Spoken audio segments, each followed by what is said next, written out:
Bismillahirrahmanirrahim. Assalamualaikum warahmatullahi wabarakatuh. Belajar tidak akan pernah membuat otak kita menjadi lelah. Jadi, jangan pernah lelah untuk terus belajar. Bertemu kembali dengan channel video pembelajaran Nautika. Belajar apa kita hari ini? Mari kita simak videonya.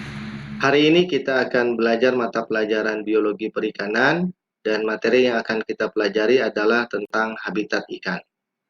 Kehadiran suatu populasi ikan di suatu tempat dan penyebaran atau distribusi spesies ikan tersebut di muka bumi ini selalu berkaitan dengan masalah habitat dan sumber dayanya.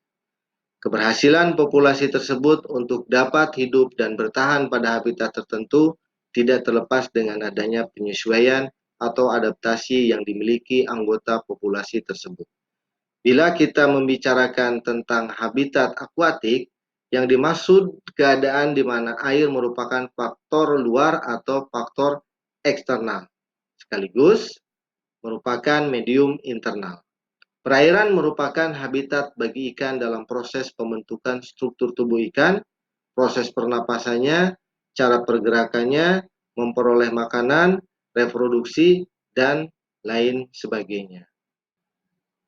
Nah, kita pelajari yang pertama tentang habitat ikan terumbu karang atau bagian dasar atau ikan-ikan demersal.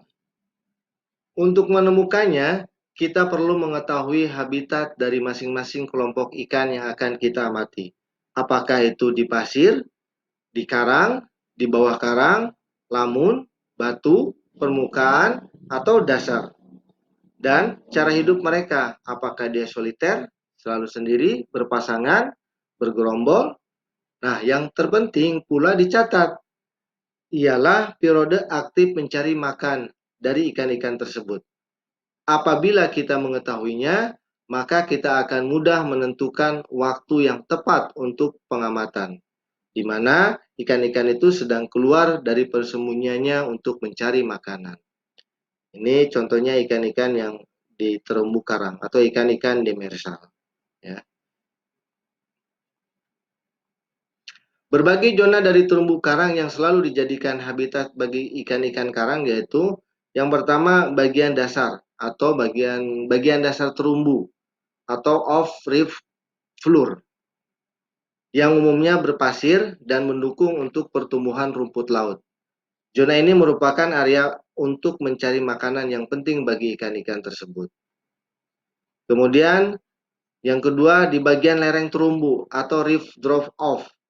Nah, dengan kedalaman sekitar 50-60 meter, banyak dijumpai ikan-ikan karang dengan jumlah yang besar. Dikarenakan area ini dapat dijadikan tempat persembunyian atau berlindung dan sering juga itu dijumpai fitoplankton yang melimpah.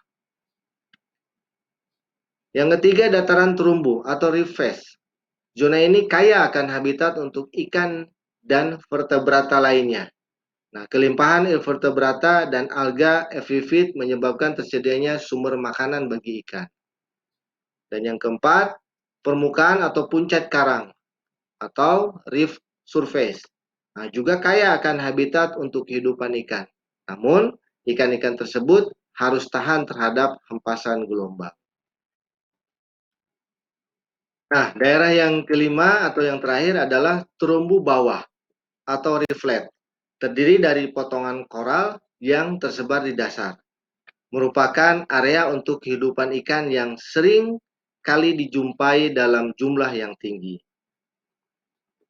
Kemudian selanjutnya adalah tentang ikan target. Maksudnya adalah ikan-ikan yang menjadi target penangkapan khususnya di daerah terumbu atau di daerah dasar atau yang kita sebut biasanya mencari ikan-ikan dasar atau ikan-ikan demersal.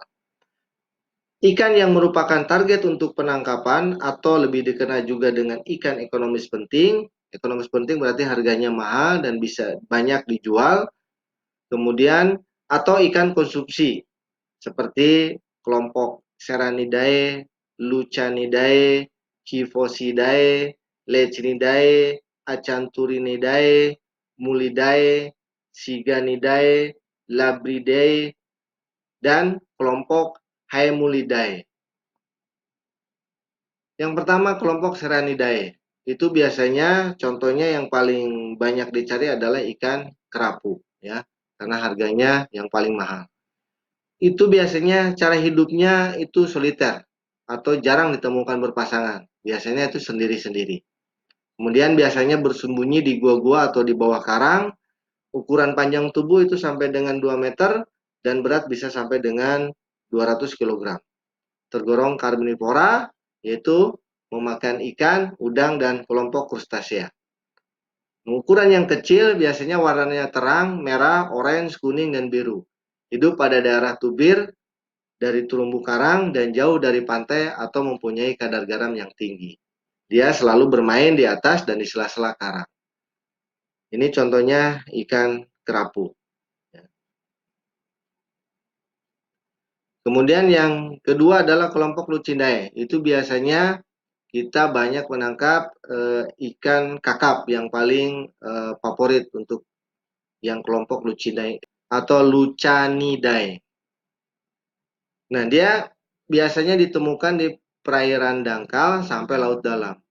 Bentuk memanjang, agak pipih, badan tinggi, dan mempunyai gigi dan taring. Warna ada yang merah, putih, atau kecoklatan, dan juga ada yang perak. Sebagian ada yang bergerombol, biasanya merupakan predator ikan. Nah, dia makan krustasea dan plankton feeders. Nah, bentuk berbeda antara dewasa dan yang kecil. Nah, selanjutnya Siganidae. Itu biasanya kita banyak mencari ikan-ikan baronang khususnya untuk di Indonesia. Itu tubuhnya lebar dan pipih, itu ditutupi sisik yang halus, warnanya bervariasi, pada punggung terdapat bintik-bintik putih, coklat, kelabu, atau keemasan. Nah, duri-duri sirip berbisa, nah beracun yang menyebabkan perih bila tertusuk durinya.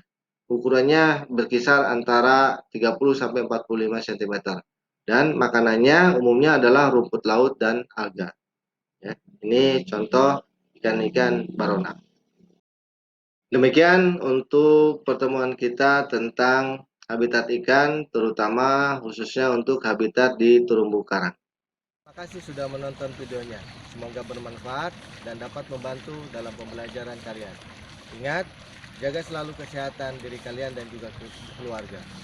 Bila taufiq wal hidayah, wassalamualaikum warahmatullahi wabarakatuh.